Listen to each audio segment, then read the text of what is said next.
મુજમવડા પૂર્વી બાલવાડી છે ત્યાં આગળ આપણે ઊભા છે, જે વિસ્તારની અંદર છેલ્લા 4 મહિનાથી ન જીવી પેવર બ્લોકની કામગીરી પ્રશાસને હાથમાં લીધી હતી. આજે એ કામગીરી અત્યાર સુધી 4 મહિના થઈ ગયા, અત્યાર સુધી કામગીરી પૂરી કરવામાં આવી નથી. ફક્ત ને ફક્ત ખાડાઓ ખોદીને મૂકી દીધા છે. આજે કોઈ ઇમરજન્સી આવે તો ખરેખર અહીંના લોકોને ખૂબ હાલાકીનો સામનો કરવો પડે. બાજુમાં બાલવાડી છે, બાલવાડીની અંદર ઘણા બધા નાના બાળકો અહીંથી અવર જવર કરતા હોય.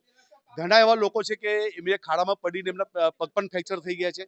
એટલે વડોદરા શહેરની અંદર સ્માર્ટ સિટીની વાતો કરવામાં આવે છે, પણ સ્માર્ટ સિટી જેવું કામગીરી કરવામાં આવતી નથી. એટલે આજે અમે રહીશોને એકત્રિત કરીને સૂત્રોચ્ચાર કરી રહ્યા છે.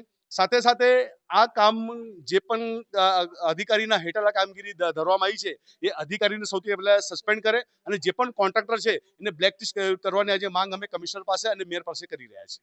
બંધ છે 4 મહિનાથી. અહીં છોકરાઓ આવે છે સ્કૂલમાં, કે અહીં બીજા બહેનો રહે છે, એમના છોકરા આવે છે, પણ અહીંથી રસ્તો જ નહીં થતો. સવારે દૂધ લેવા જઈએ તો બી હું તે દિવસે પડી ગઈ. અહીંયા દૂધ લેતા સવારની કે અજવાળો આવતો નહીં, એટલા 5:30 હું દૂધ લેવા ગઈ, એક ખડ્ડો હતો, એક ખડ્ડામાં જ પડી ગઈ મેં.